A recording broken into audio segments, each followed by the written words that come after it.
नमस्कार, मैं हूं शत्रुघ्न सिंह राठौर। आज मैं हाजिर हुआ हूं आपके सामने एक अंतर्राष्ट्रीय मुद्दे के साथ। अंतर्राष्ट्रीय मुद्दा है, इस समय ईरान और इजराइल का युद्ध शुरू हो गया है।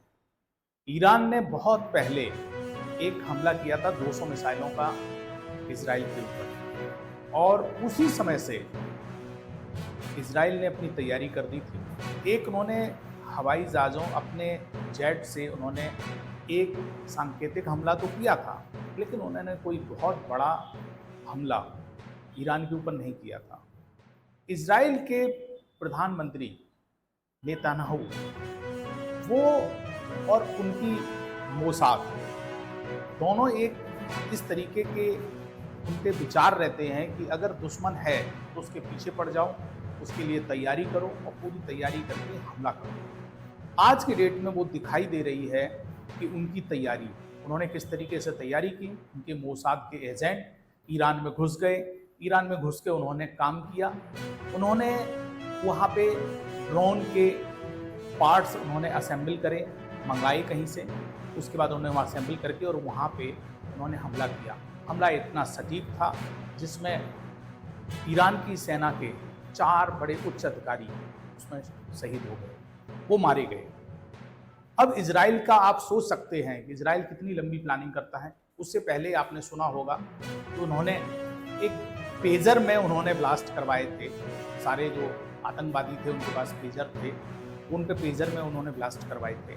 बहुत लंबी प्लानिंग करते हैं, इतना कोई सोच नहीं सकता है। आज जब उसने इजराइल ने जब हमला किया है ईरान के ऊपर, तो आप देख रहे होंगे भारत की जो जनता है वो पूरा एक तरीके इजराइल के सपोर्ट में है। उसकी एक वजह हुई, जब जब इजराइल की जरूरत पड़ी भारत को जब भी जरूरत पड़ी, चाहे टेक्नोलॉजी की, हथियारों की या फिर सैटेलाइट लोकेशन की, तो सिर्फ इजराइल था जो आगे आया, उसने भारत की मदद की। जब पाकिस्तान ने भारत की चोटियों पर कब्जा कर लिया था कारगिल युद्ध के समय, तो उस समय एयरफोर्स को सटीक लोकेशन के लिए भारत ने कई देशों से कहा, लेकिन किसी ने सैटेलाइट लोकेशन नहीं, चाइना ने मना कर दिया, और भी दूसरे कुछ देश थे जिनके पास ये टेक्नोलॉजी थी, उन्होंने मना कर दिया। केवल इजराइल था, उसने सैटेलाइट लोकेशन, उसके बाद एयरफोर्स ने सटीक।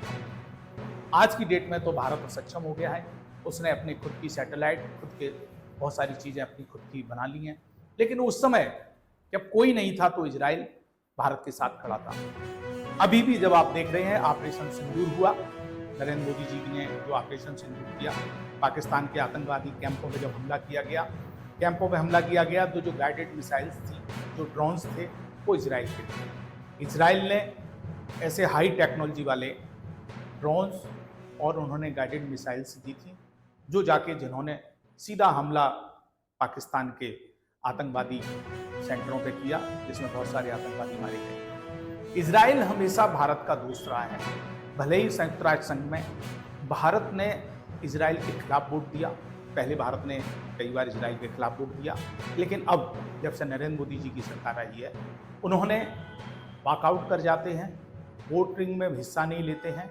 यूएन में अगर वोटिंग होती है, संधि के ऊपर वोटिंग होती है, या किसी और तरीके की वोटिंग होती है जिसमें कि इजराइल के खिलाफ कोई प्रस्ताव आता है, तो उसके लिए भारत उसमें वॉकआउट कर जाता है, वॉकओवर कर देता है, वो उसमें शामिल नहीं होता है। इसका मतलब ये है कि ना तो वो इजराइल का समर्थन कर रहा है, इजराइल के विरोध में जा रहा है, वो उस मैटर से दूर रहना चाहता है। तो आज की डेट में पूरा देश जो है, देश में माहौल ये है, पूरे देश को ये पता है कि इजराइल हमारा दोस्त है। खास तौर से हिंदू जो जनसंख्या है, वो सारे इजराइल के नेतन्याहू के दोस्त हो रखे हैं।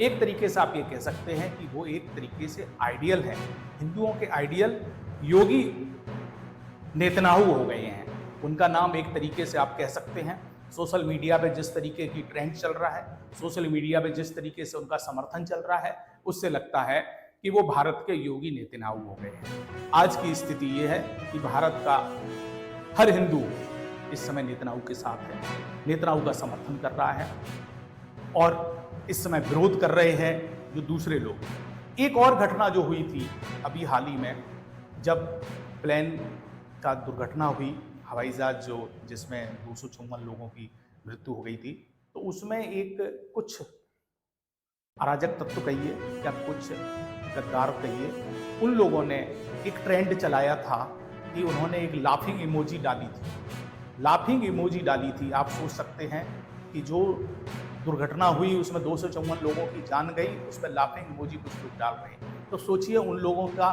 क्या, उन लोगों के विचार होंगे। लेकिन उनको ये नहीं मालूम था कि उसमें 26 मुसलमान भी थे, 26 मोहम्मदन भी थे जिनकी डेथ हुई है। लेकिन उसके बावजूद उन्होंने लाफिंग इमोजी डाली। आज देश दो भागों में ऐसा लगता है बटा हुआ है कि जब इजराइल और ईरान में युद्ध हो रहा है तो पूरा देश, जो ज़्यादातर हिंदू जिसको कहिए, वो सारे के सारे इस समय इजराइल के साथ हैं। सारे के सारे इस समय इजराइल को सपोर्ट कर रहे हैं। और आप कह सकते हैं कि इजराइल जो क्या नेतन्याहू जो हैं वो योगी आदित्यनाथ की तरह एक हिंदुओं के आइडल हो रहे हैं। जय हिंद, जय भारत।